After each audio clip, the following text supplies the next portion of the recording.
ಮಹಾಲಕ್ಷ್ಮಿ ಲೇಔಟ್ನಲ್ಲಿ ವಿಚಿತ್ರ ಕಳ್ಳಿಯ ಹಾವಳಿ. ದಿನಸಿ ಅಂಗಡಿಯಿಂದ ಸತತವಾಗಿ ತೆಂಗಿನಕಾಯಿ ಕದಿಯುತ್ತಿರುವ ಮಹಿಳೆ.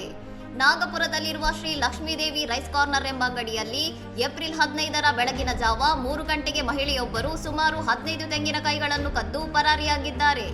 ಈ ಕಳ್ಳತನದ ದೃಶ್ಯವು ಅಂಗಡಿಯ ಸಿಸಿಟಿವಿ ಕ್ಯಾಮೆರಾದಲ್ಲಿ ಸ್ಪಷ್ಟವಾಗಿ ದಾಖಲಾಗಿದ್ದು, ಮಹಿಳೆಯು ನುಸುಳಿ ಬಂದು ಕಾಯಿಗಳನ್ನು ಎತ್ತಿಕೊಂಡು ಹೋಗುವುದು ಕಂಡುಬಂದಿದೆ.